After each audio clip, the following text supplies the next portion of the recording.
And we are on. Thank you for tuning in. I said that I would pop in here per the request of people that are in my Greener Pasture Utopia, the Facebook group, and we would talk about the different birth stories.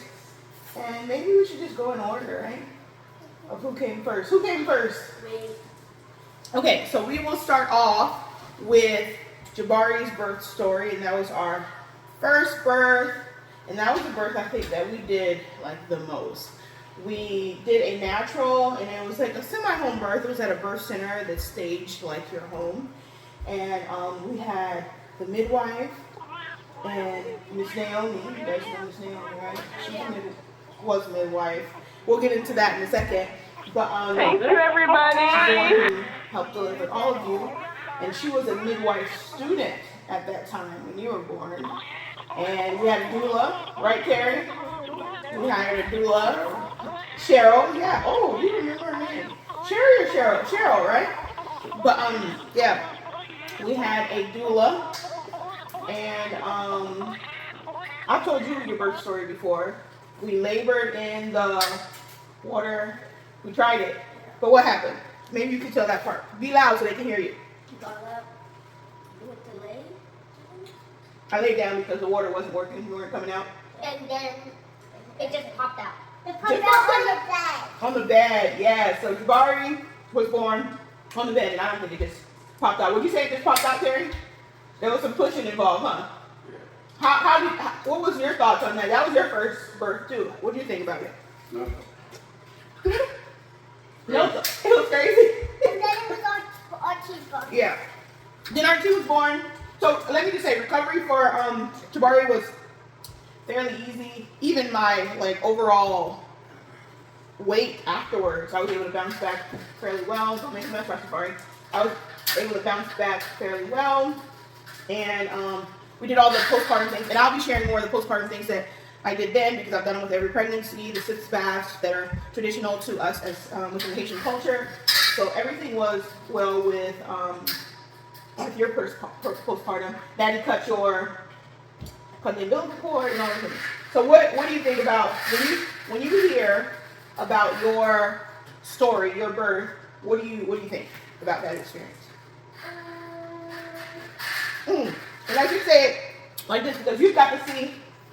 Archie, please sit down and take your hands out of your mouth.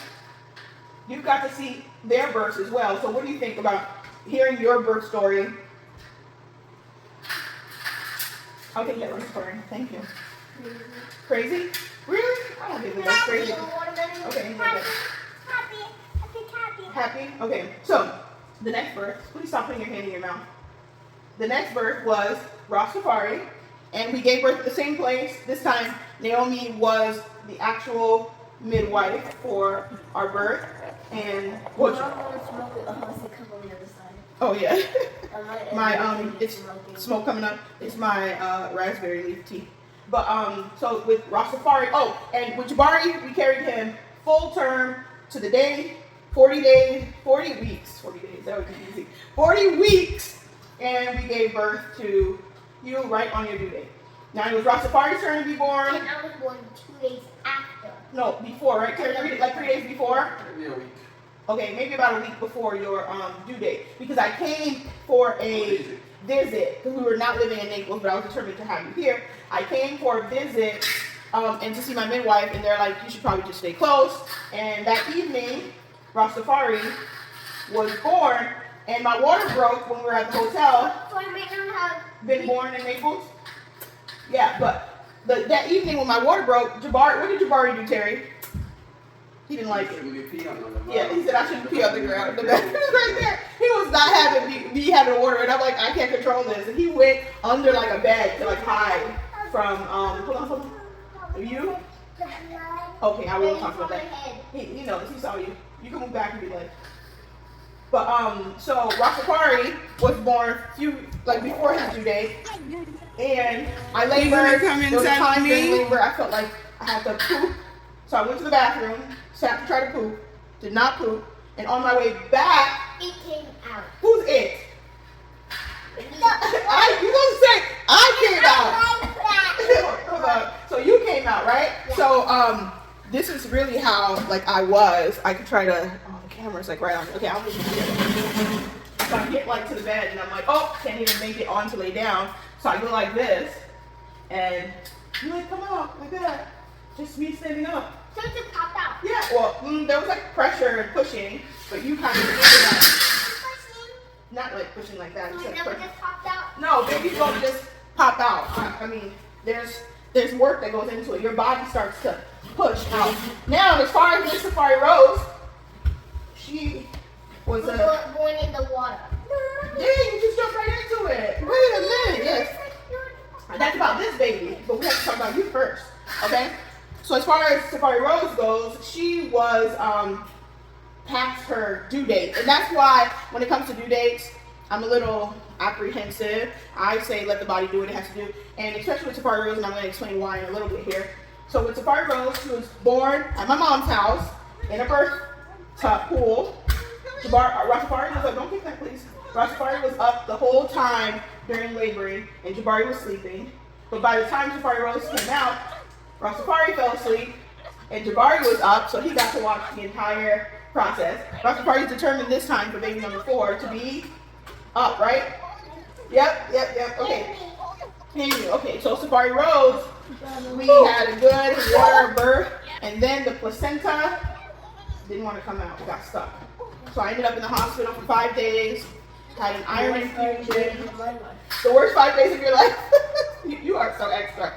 So I got an iron infusion, blood transfusion, and I was so I lost a lot of blood. I was so thankful for my midwife. Like I told you, she knew me and my patterns, so she knew something wasn't right when I was giving birth to Safari Rose, and she was such a big advocate for me, even in the hospital. So I was just like, oh, let me just keep trying to push the placenta out. And she's like, no, we have to call the ambulance. Ambulance came to my mom's. Thank you, Safari Rose, I'll take that. And then we went there, and they were like, oh, okay, her blood pressure is not bad. And she's like, no, this is high blood pressure. Last time. This is high blood pressure for her because I have normally low blood pressure. And yeah, I was just like kind of in and out. She was there advocating for me and my care. And the reason why I said earlier that I would rather not push for like starting to do interventions for you to induce labor, even if you're like Safari Rose was 2 weeks past, is because I feel like maybe your body just needs more time with the baby inside. Because in my mind, I don't know, there's no like real reason, but in my mind, I'm looking at it like the placenta didn't detach because I started doing some things to try to induce labor, and then I went into labor like 2 weeks after my due date, and the placenta was like, hey, I'm not ready to do this. But she's here, she's healthy.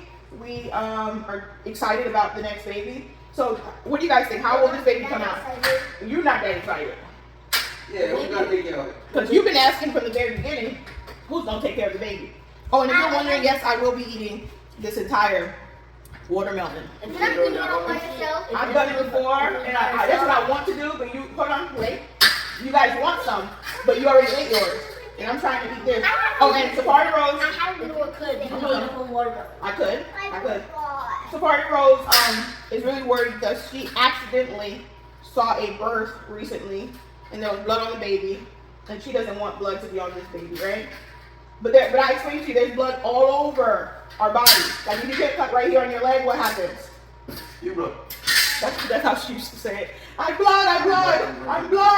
So you'll bleed. So the baby might come out with a lot of other fluids, and there might be a little blood, and we'll just wipe it off. Because when you were born, you had blood on you, you had blood on you, and you had blood on you.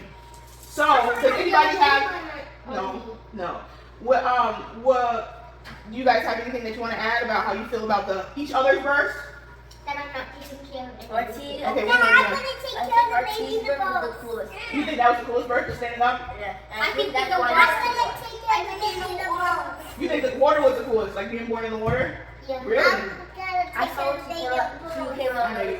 she went and when she was in and then she went straight up. Yep. Okay. So, how do you guys think this baby's gonna be born? On bed? Maybe Okay. Baby in water, baby You in think in the water. water? We're hoping for the water in the tub. on a bed and then standing and then All of it? Yeah. Oh man, I don't know how we're going to be able to do that. There's only one way that it actually Baby in comes out. water, Standing- water bed. Standing auto water bed. So we're excited that we're able to share that with you, and that's really it. We're excited. We're waiting for baby to come. Are we past the due date or are we on the due date? Where are we at right now? On the due date. Past the due date. We are. We are. I'm not gonna share that, but we are past the due date. So we're just letting the baby do what it does, right? I don't want to pressure the baby because whatever time it's time for it to come out, I want you it to will make it come out. come out now. Why? Because then he could push it back in. No, that's what he said. That's what he said. He's like, this is our middle child right there. He's not ready to, how would I say this, Terry? He's not ready to have another baby in the mix. Because he keeps asking who's going to take care of it. I'm like the same person that takes care of you. Yeah, that's why I'm not helping. That's why you got to help. You can help out. It's a family affair.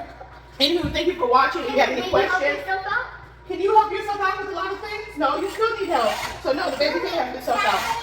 Can you say what? The thing that you were about to say. Go ahead, say it. Do you have any more questions? If you have any questions or suggestions or feedback, leave them in the comments. Be sure to subscribe. All right, talk to you later.